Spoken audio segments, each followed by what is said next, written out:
Welcome to Friday Night Photoshop. Tonight we're going to have some fun. We're going to start with working with AEB, HDR, and ACR. You'll know all about that within the next couple of minutes. And I'm also going to be doing a little piece on polar coordinates, just because Christmas is around the corner and I had to use the word polar. But we'll get started with this one first. First of all, what's AEB, HDR, and ACR? Well, we can joke about it and say, well, it's like EIEIO, right? Does anybody really know what the EIEIO stands for? I've got a good answer for that, and you can ask me sometime later. But AEB is automatic exposure bracketing. Your camera has the ability to take pictures at brighter than and darker than in a sequence when you're taking pictures. And normally the sequence would be to take a darker picture, take one where the camera thinks it should be shot, and then take one that's brighter. And you can set the range for that. You can do it a third of a stop lower, 0, and then plus third. Or you can go minus 2/3 to plus 2/3, or you can go to -1 to +1. Now, some cameras have the ability to do more than just 3 shots when you're doing AEB. My camera does 7. And if you can do that, that's something I would recommend setting to that, because now you could do shots from as low as -3 to +3. And that covers a wide tonality, as you're going to see here. Sometimes when we're taking pictures at night, we're dealing with specular highlights of the actual lights, but then we've got this really dark background. And to try and compromise to get both can be a real challenge. This is where automatic exposure bracketing can be really useful. And the key to that, by the way, in most all these cameras that have this ability, you go to high-speed shutter mode, or go to the timer mode if you're going to be setting up on a tripod, for instance. And if you push and hold the button, the trigger on your camera, your shutter button, it's going to shoot the 3 or the 5 or the 7 to whatever you have it set to, and then stop shooting so long as you keep your finger on the button. Don't take 2 or 3 shots and take your finger off the button. Keep it down until the camera stops shooting. Now you've gotten all of them. Now, what we're then going to do is we're going to take all those images, we're going to bring them into Adobe Camera Raw, there's the ACR, and we're going to choose the HDR mode. EIEIO. So let's do this, and let's see what it looks like. I'm in Bridge, and I happen to go out and shoot a sequence of this chapel that they light up here in town. It was kind of nice. They had a Christmas tree, and then they light the top of the chapel. And if I step through, you see this one's a little brighter, this one's brighter, brighter, brighter, and then all the way up to the brightest. Now this one, we can clearly see the lawn, and we can see the walkway, and even see some of the trees here in the background, but the church is all blown out. Compared to this one, we don't even see the walkway. So we'd like to be able to see all of it. So here's how we do that.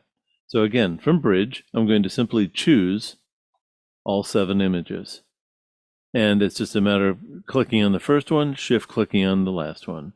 Now, if I double click, this is going to spawn Adobe Camera Raw, because these are all RAW files. So down below, I get this little film strip, and this again shows me just those 7 images. Right here, the first one is selected.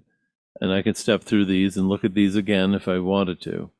But what I want to do is I'd like to do a Control A, which is for all, and you'll see I've just selected all 7 images. You see how those white boxes all appeared? Let me just go back to what it looks like if there's only one selected. See how there's only a white box around that one? But we want all of them. So Control A, easiest way to get them all selected. Now I'm simply going to right click in this area, and I'm going to choose Merge to HDR. HDR is high dynamic range. So I'm going to choose that, and it's going to take the best tonality out of all of these, and it's going to give me a composite that will be a new file, and I'll have to edit that. But it's going to do a pretty decent job here, I think you'll find. Now, this is my first time putting these together, so let's see how this works. The faster your memory and the more memory you have, the faster this process goes. So there is the initial setting. Now, I've told it to align the images, which is fine. Apply the auto setting. This is one of the few times the word auto is spelled right. I'm not going to have deghost on because nothing moved in the shot. And this little triangle up here, this little warning is telling me, hey, I'm still processing, and it just finished. So there it is. So now I'm going to choose merge, and this is going to save this in the same file with the file name of the first in the sequence, but it's going to put this -HDR, which is high dynamic range, and then it's going to save it as a DNG file. DNGs are raw files. It's a digital negative file, and DNG files are good. These are good files to have. So there. Now I've got the best tonality of the church steeple, the front of the church. I've got the tree. We get the walkway. We're getting everything. Now, I don't really like the tonality of this, nor do I like the colors of this. So I'm just going to do a little touch up now. And this is a camera raw function. I could just go hit auto and see what that does for me. Of course, it kind of processed this in auto anyway, so that's not going to give me anything. But now I'm going to come down here. I'm going to work with the exposure. I think I'd like the sky just to be a little bit darker. So I'll just move this back so I've got a nice black sky because it was dark. The whites, I think I'm going to bring down just a hair. Not much, but just a little. Now I can turn on this warning and this will tell me what is blown out, and it happens to be the tree. Look at that down there. So I don't mind that being a little blown out. That's okay. I can affect the contrast here if I'd like. And by affecting the contrast, I'll just show you what it does. We can go in one direction or we can come back in the other direction. Maybe I like to bring that up just to make that pop a little bit more. I kind of like that. So I think I'm done with the light. I'm going to jump down here to color. Now, I'm not real happy with the color temperature. It's sometimes fun just to see what happens if you say auto. You know, auto did a pretty decent job there. I got to give it to it. I might just want to tweak this a little bit just to maybe add a little bit of warmth. Just about like that. And I'm probably going to want to get rid of some of the orange down in this area. And that'll be an easy thing to do with a mask. If I play with the tint, maybe if I add a little bit of magenta, that does make that pop and get rid of some of the green. And so I think I'm pretty happy with that. And saturation, I could bring that down just a little. I don't need to have it quite so punchy. Vibrance is only going to affect those colors that are mostly muted.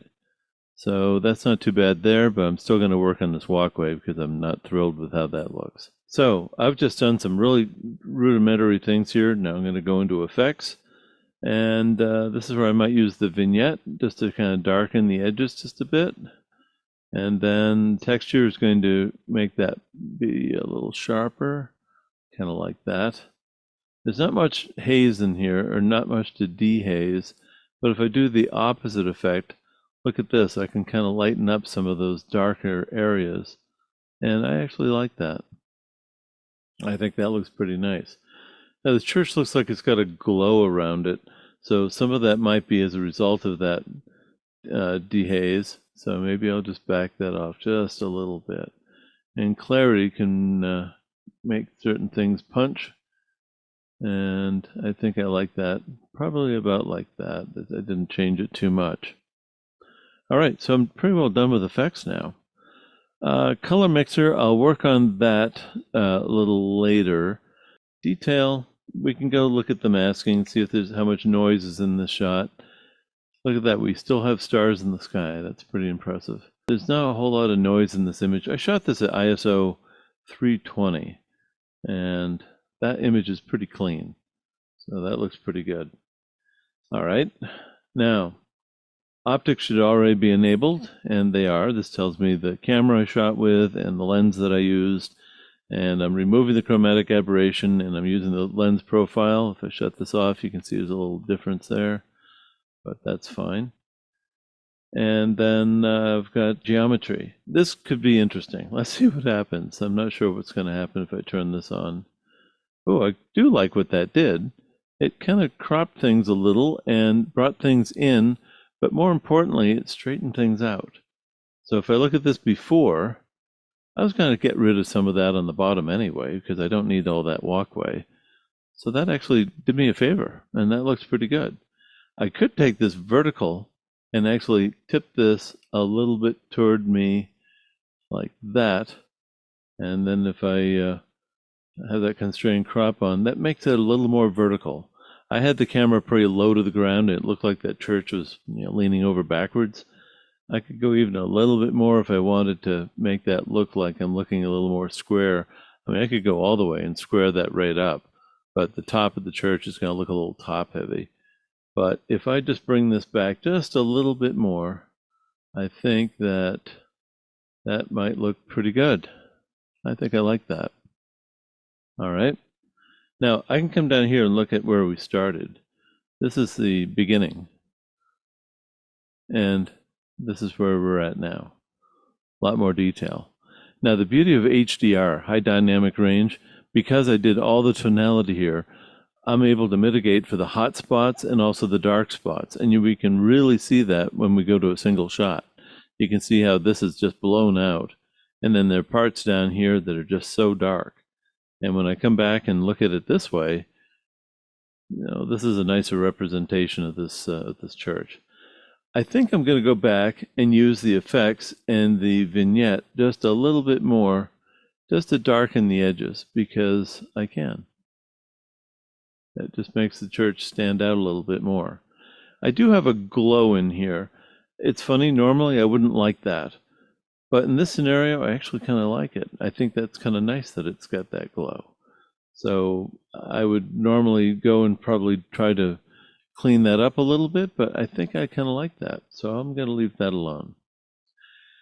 Now I mentioned how we've got some color here in the foreground and how it would be nice to get rid of that. Well, that's where if I use the gradient tool, I could just go and wipe up here using this linear gradient tool. And I'm going to start where I want the effect to be 100%, and I'm going to have this taper off where I want it to just taper off. So where the red is, from here down, whatever adjustments I do, it'll be 100%. Between the red and this top one here, this is going to be a gradient. So I'll have 0 effect above this top line. I'll have 50% of the effect here in the middle. And as I come down here, it comes down to 100%. So really what I want to do here is take the saturation down. And if I just bring the saturation down, I'm not going to go that far. But if I come to about there, I've just reduced a lot of that orange that was down here. The other thing I can do is in this area, add just a little bit of blue, because that's the opposite color of that orange. Maybe if I throw a little bit of magenta in, maybe I can bring some saturation back. See, that looks pretty good. Now I still have some orange right in this area, so maybe I need to push this up just a little bit and have this actually roll off just a little bit higher. Maybe up around there. Now that's not too bad. You could arguably say that the tree is lighting this area in here, and that's why it's a little bit warmer. If this concerns somebody, we could go in and make a mask and just clean that one area up. But for the most part, I'm pleased with what I'm seeing there, and I can even work on shadows just a little bit. Maybe I'll just bring that up just a little bit, not much. There we go. And to that, I think I'm pretty well done. I think I like what I've got here for a end result. So I'm just going to click up here to accept that. And now let's go see how big do I want this image to be. Maybe if I make this, if I make it 10 on the long side, no, I'll make it 12. Yeah, 12 on the long side. This will be an 8 by 12. And we'll say OK. And I'm going to open this. Now by opening this, everything I've just done is going to be saved. And this is going to open right into Photoshop. And there it is. And from here, I can go in and look at the image and go look at the image size. This is always a good checksum. And you see I've got 8 by 12 at 300 dpi. Now, if you don't like that glow up here, probably what I would do is maybe use the burn tool. And we can try that. So first of all, I'm going to do a Control J. And what that's going to do is just make a copy, a duplicate copy of this layer. And the beauty of making a copy is now if I don't like what I've done, I can always go back to where I started. So I'm just going to look up here. and go grab the burn tool, and I don't want that tool to be quite that big, but I would like to have this affect just I'll just say the shadows to begin with, and 31% will work. So if I just wipe in here, and if I come over here and wipe in here, so what we're doing is we're only affecting the darkest areas. And we'll do that one more time. I let up on the button, and it's not going to affect the highlights, is it? Look at that. It very nicely gets rid of that glow that maybe we didn't like quite so much. So that's pretty acceptable, and I can look at it before and after now, can't I? Because I got this layer. Here's before, yeah, that's not so good. And there's after. That's pretty good. So I like that better. So I'll do a Control E, and now all I have to do is go and save that. I'm pretty well done with this shot. So let's just see what it looks like full screen. So this is where I hit the letter F, and then the letter F again. And this is going to show me what the image looks like. If I do a Control 0, this is going to fill the screen. Hopefully that's filled your screen. So there's the end product. So just for yucks, I'm going to throw a watermark on this one. I'll just say add watermark. There it is. And maybe I'll just go grab that layer that the watermark came up on and just tone that down just a little bit, like that. And I'll just come up here and say save as. First of all, I'll save it as a PSD file, because that'll be the little higher quality file with the watermark in there. But then I'm also going to come in here and say save as a JPEG. And as a JPEG, that's going to automatically flatten those layers, because you can't save a JPEG in layers. And I'll say OK to this. And now that's just been saved as a JPEG. Now it's funny, looking at this, I almost think that I should have cleaned up that walkway a little bit, don't you? I don't like the way this walkway is. So if I grab the spot healing brush, I can first of all just come in here and just say, okay, let's just get rid of that crack. And if I just click here and shift click over here, I can just get rid of that whole thing. And let's just get rid of this branch, because we don't need that. And then some of this cracks up here, I'm just going to say, find what's crooked, but don't interfere with things that are straight. Well, it kind of got rid of that, didn't it? But that's okay. I can fill that back in. So we'll just go grab a clone stamp tool, and I'm just going to start here and come over here and make that fit, and just go right across. There, nobody will ever know, right? And now in this case, I'll go do the save as, and this time I'm just going to save this as the JPEG, and it'll say, but you already have this. I know. That's fine. This just is a little bit cleaned up, and it doesn't have some of that nonsense down there. So I'll close this out. So let's look at one more scene. Here is a sequence that I took of this farm, and I did 7 shots. 1, 2, 3, 4, 5, 6, and then 7. Well, right here we can clearly see there's snow and there's a fence, and we even had some detail on the barn. Whereas this one, this is all a silhouette. So I'm going to choose all 7 images by doing Control A, and now I'll just double click on one of these. Because it's a CR2 file, it's going to spawn Adobe Camera Raw. I'm going to choose all 7 images. I'm going to right click, and I'm going to say merge to HDR. Now, if this is a panoramic, this is where I'd go to this. And if this was an HDR and panoramic, I'd go to this. But there's no panoramic elements in this shot, in this sequence. So I'll choose merge to HDR. So this is going through and grabbing the best tonality out of all 7 images. Okay, it's just composited all of those. This little triangle with the exclamation tells me, hey, I'm still working on this. So I'll say, okay, well, while you work on it, let's merge this. And we'll call this HDR3. I've done this before. So we'll say, okay. I can still work on this, and you'll see that the image size is going to look a little odd, but this is still being worked on, and we can see the little progress bar down here in the lower left. It's about halfway there, but I can still go and do some editing here. I could start with light. Maybe I need to move these shadows up just a little bit so we see some more in the barn. I'll move up the blacks just a little. Now I'll bring down the highlights.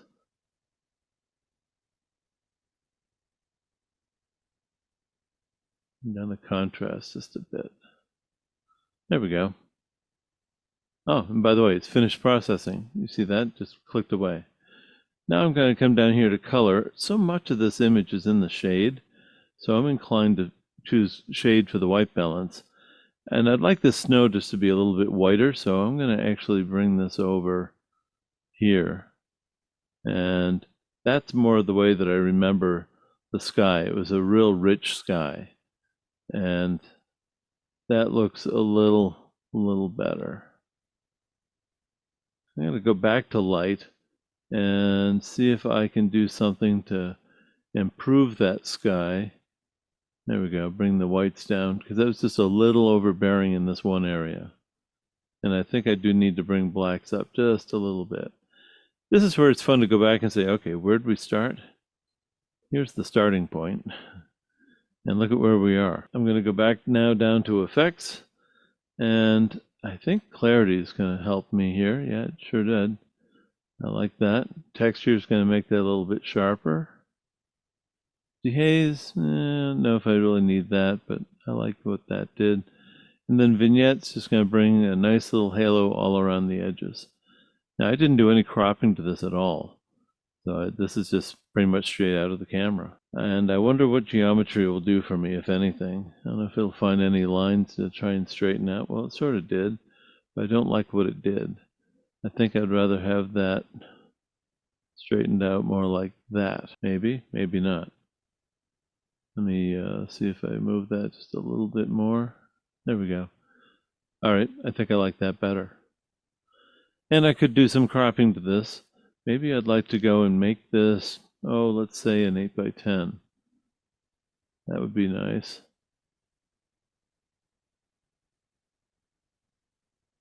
So put the leading line of that tree around that. I've gotten rid of some of the bottom, that's fine. And maybe I'll bring this in just a little bit. There we go. Nice 8 by 10. And maybe I'll do just a little more with the vignette. Not much more. I think that's fine right there.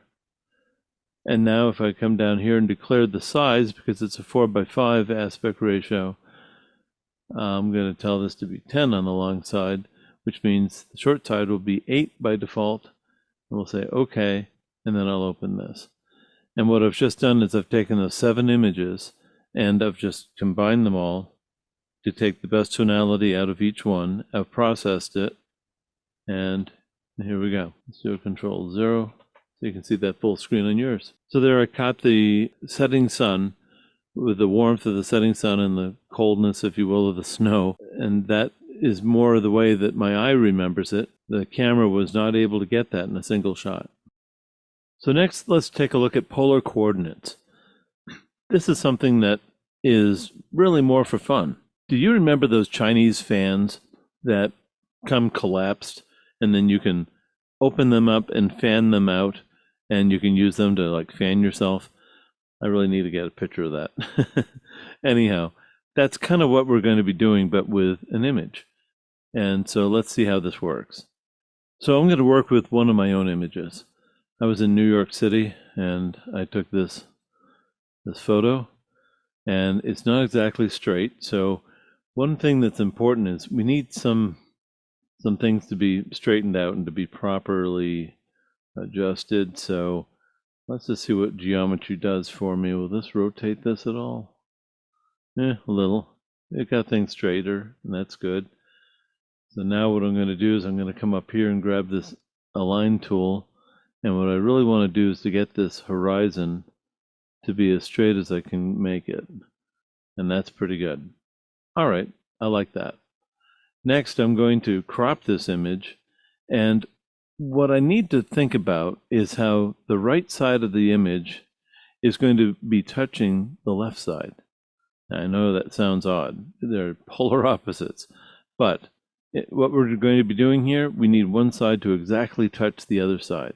So if we've got some building that's sitting in here that's at about that height, I need something over here that's at about the same height, or we need to crop it out. So in this case, I think it's going to have to go. So I'm going to just crop this out right to about here. I'll leave a little bit of a space, and I think this will work fine, where this will end and then that will pick up. So that's fine.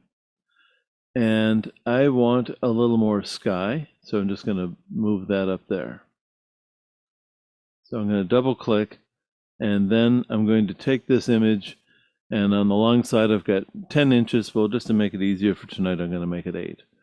So that's 8 inches on the long side and 5.33 on the other side. Well, that's fine. I might do some quick coloring in here to maybe add a little bit of blue, because that was looking a little bit orange. And maybe I'd like to move the contrast down just a little bit to flatten that just a little bit more.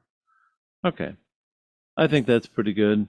And under effects, maybe I'll just I've got the texture up already, so I think that's fine. I don't want to do vignetting, because that's not going to look good at all when this comes together. So this is one case where we don't touch that. So now I'm going to open this image. Now I've got the image open. What I need to do now is to crop this, because I want to keep the sky, but I don't need what's in the foreground. So I'm just going to use the rectangular marquee tool, and I'm just going to go ahead and draw this box like this, and I'm going to push this up. We got the ferry going through there, so I'll keep a little bit of water in there. I don't want to cut off the ferry.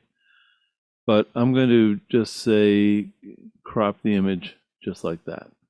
Next thing I need to do is to offset this image, because remember how I said I need the left side to match the right side? So if I go to Filter, and then come down to Other, and then go to Offset. Okay, Filter, Other, Offset. I'll choose this. And this just moved it over a little bit. You see what's happening here? It's kind of wrapping around itself, isn't it? So that's fine. So in this case, you remember how I said here's the left side of the image and we need to make it match the right side of the image? Well, in this case, we're going to use whatever tools are necessary to make this look similar. So I kind of like to use the patch tool in certain areas. So like maybe right in here around this cloud and up here, I just move this over, that blended pretty nicely. Maybe in this area here, I'm going to grab these clouds in that area, and I'm going to just move this up to an area that's a little more seamless. I got to fix that, don't I? Okay. Down here could be a little more of a challenge, but I'll just do the best I can to come around here. And again, I'm just moving it to an area that's soft. Now, we still have a little bit of weirdness going on here. I don't know if I'm going to be able to accommodate all this all in one swoop, but it's not too bad. I can still see it. I'm sure you can too. But compared to how we started, I think we can all agree that this looks a heck of a lot smoother. Almost believable, right? But this area here we do definitely see a little bit of a ripple, and I definitely see one right up there. We gotta get rid of that. All right, so I could be at this for quite a while, but it's not gonna matter a whole lot. The better we make this, the better it's going to be. All right, now we know that the left side and the right side are absolutely gonna match, not a question. And we've just done quite a bit here in the middle to mitigate this. So the next thing we need to do is go up to Image and then Image Size. And this is where we're going to uncheck this little sync button over here, this little link. And I'm going to make the width and the height 6 inches. I could have made it 8, I could have made it 10. For purposes of demonstration tonight, I'm just going to do 6 by 6. at 300 dpi. Now remember, if this is linked, if you put in one number here, this one's going to change proportionately. In this case, we want this to be a square, because if it's 6 inches tall by 6 inches wide, well, that's the definition of a square, right? Now what we need to do, maybe I need to clean up the water there just a little bit, don't I? I didn't notice that. Okay, well, let's just fudge this just by saying, can that help? Look at that. And can I do that? Okay, that'll work. All right, next thing I need to do is I need to turn this over.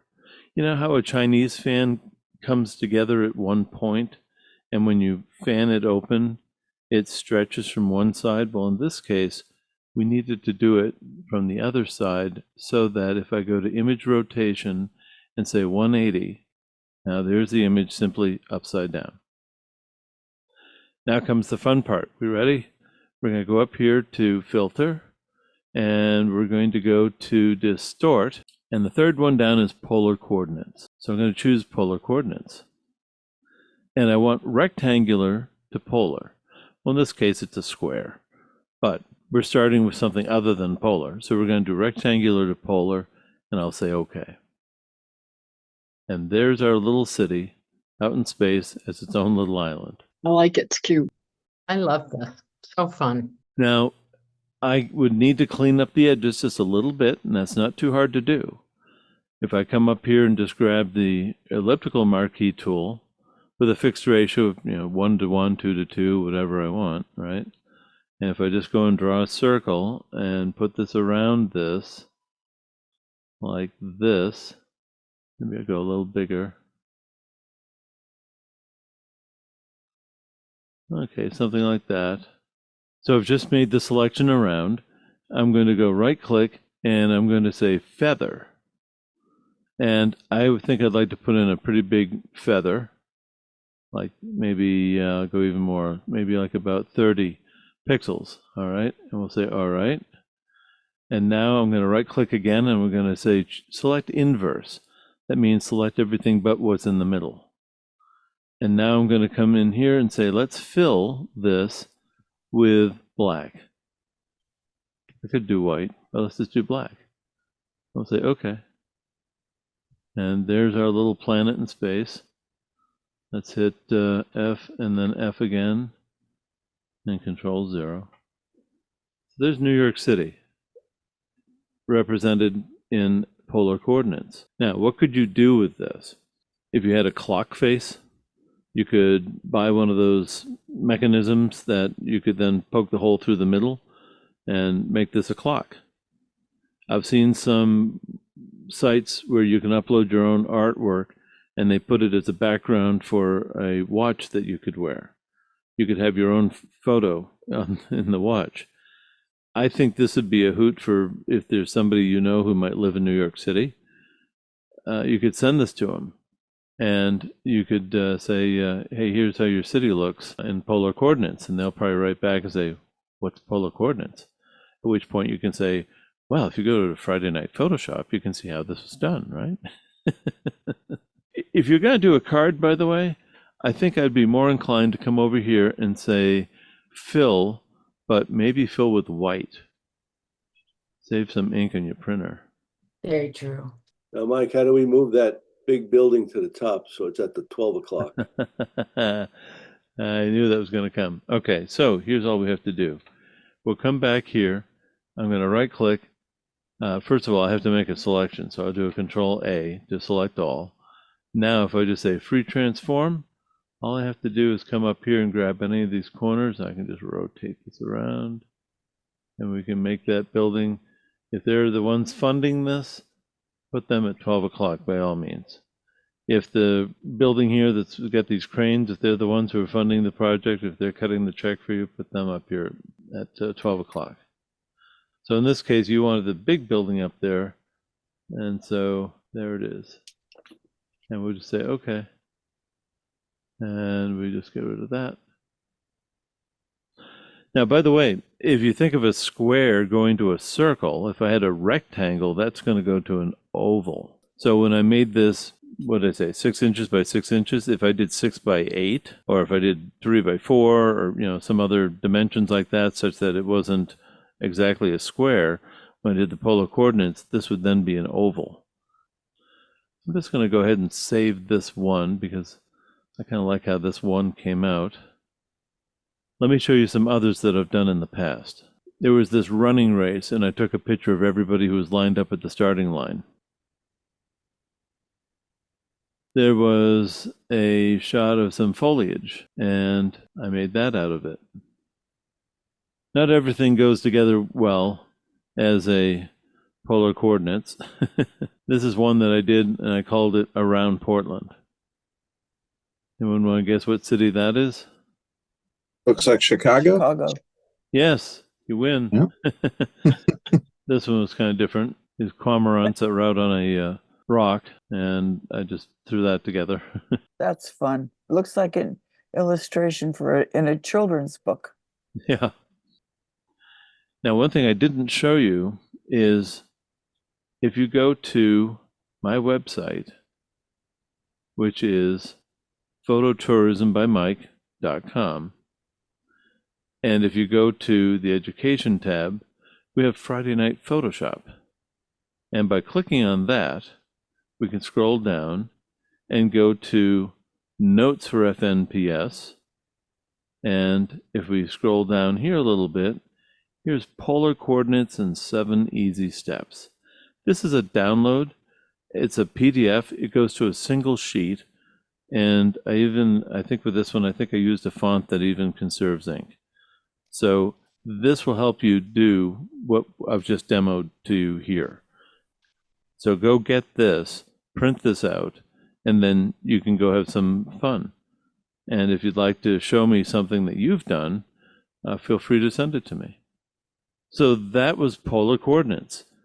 And I would invite you to go and take a look and try it out for yourself and have some fun with it.